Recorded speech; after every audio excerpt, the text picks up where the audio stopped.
এই গল্পটা প্রত্যেকটা মানুষের সাথে মিলবে, কারণ এই সময়টা একটা সময় আমরা সবাই পার করে এসেছি। তাই সবার কাছে অনুরোধ রইল গল্পটা মনোযোগ দিয়ে শোনার জন্য। সেদিন জীবনে প্রথমবার নিজেকে নিজের কাছে খুব গুরুত্বপূর্ণ মনে হয়েছিল। তখন আমার বয়স 7 বছর। আমাদের বাড়িতে, আমাদের ফুফু বাড়ি থেকে দুঃসম্পর্কে কিছু আত্মীয় আসে। বাড়িতে কেউ না থাকায় বিপদে পড়ে মা আমাকেই বলে যে বাজার থেকে 10 টাকার মশলা নিয়ে আয়। বাজারে একটা দোকান ছিল, সেই দোকানটা আমাদের পরিচিত ছিল। আমি দাদা বলে ডাকতাম, সবসময় মায়ের সাথে যেতাম।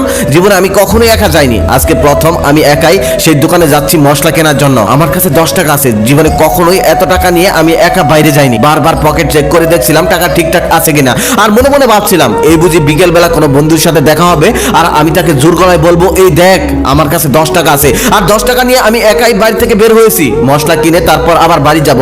দেখছিস আমি তোদের সবার আগে বড় হয়ে গেছি। কিন্তু না, সেদিন আমার কোনো বন্ধুর সাথে আর দেখা হলো না। তারপর দাদার দোকানে চলে গেলাম। সেখানে যাওয়ার পর দাদা আমাকে মশলা দিল।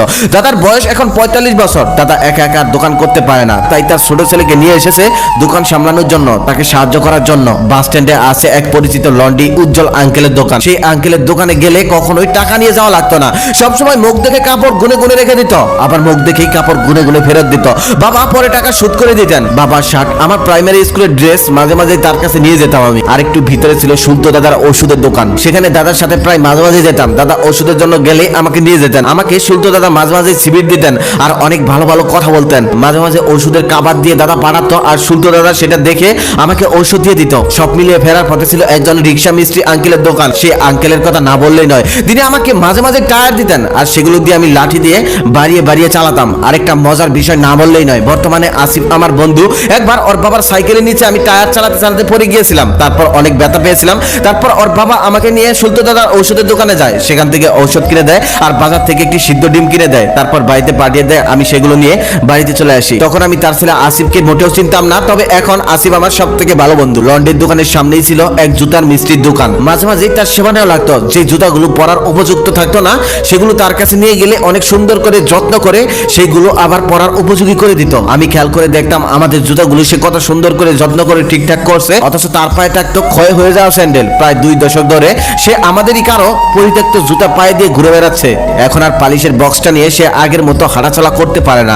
দেখেই বোঝা যায় তার অনেকটা কষ্ট হয়, কারণ এখন তার অনেক বয়স হয়ে গেছে। আমি জানি ওই রাস্তার পাশে একদিন গেলে ওই মুদি দোকানদার দাদাকে আর পাওয়া যাবে না। পাওয়া যাবে না সেই সুলতো দাদার ঔষধের দোকানকে, পাওয়া যাবে না সেই অসাধারণ স্মৃতিযুক্ত লন্ড্রির আঙ্কেলকে যে কিনা মুখ দেখে দেখেই কাপড় রেখে দিত আবার মুখ দেখেই কাপড় ফিরিয়ে দিত। পাওয়া যাবে না সেই রিক্সার মিস্ত্রিকে যে কিনা আমাকে মাঝে মাঝে টায়ার দিতেন। কত খেলা করতাম সেই টায়ার গুলো নিয়ে। জুতার মেকার আঙ্কেল কেউ আর পাওয়া যাবে না। ওই জায়গায় হয়তো অন্য কেউ বসবে, না হলে ওই দোকানই থাকবে না, না হলে অনেক বড় মার্কেট হয়ে যাবে। একটা সময় পর হয়তো ওই জায়গায় গেলে আর ওই জায়গাটাও চেনা যাবে না। থাকবে না সেই মানুষগুলো, যেই মানুষগুলো একটা সময় এই শহরের দোকান করতো। আমরা যখন বড় হই তখন আশেপাশে সবকিছু নিয়েই বড় হই। অনেকের নামও জানা হয় না, শুধু প্রয়োজনটাই নেওয়া হয়।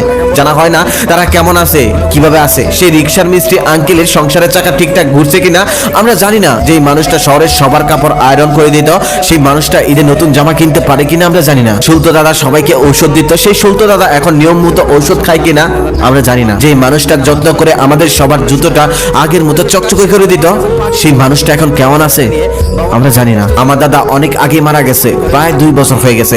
মানুষ নীরবে আসে আবার নীরবেই চলে যায়। আমাদের কারো গল্পের নায়ক হয়তো তারা হয় না, তবে তারাও কারো না কারো গল্পের নায়ক হয়। সিনেমার নায়ক সবকিছুতে জিতে যায়, এক গানের মধ্যেই 1000টা পোশাক পাল্টায়। অনেক বুদ্ধি থাকে, অনেক স্মৃতিশক্তি থাকে, অনেক শক্তি থাকে তাদের। তবে বাস্তব জীবনের এই নায়কগুলো বছরের পর বছর একই পাঞ্জাবি আর একই লুঙ্গি পরে কাটিয়ে দেয়। প্রতিদিন তাদের স্বপ্ন একটাই, আজকে একটু আগের থেকে বেশি বিক্রি হবে। কোনোদিন হয়, আবার কোনোদিন হয় না, আবার কোনোদিন বাকি চলে যায়, আবার কোনোদিন সেই বাকির টাকাটাও তারা তুলতে পারে না। এভাবেই করতে করতে একটা সময় পর তারা হারিয়ে যায়। তাদেরকে আর পাওয়া যায় না। হারিয়ে যাওয়াটাই বাস্তব, সবাই একদিন হারিয়ে যাবে, আমরাও আর একটা সময় পর থাকবো না। তাই আশেপাশের এই মানুষগুলোর সাথে সবসময় ভালো আচরণ করুন, ভালোবাসা দিন, কারণ একটা সময় আমরা কেউ এখানে থাকবো।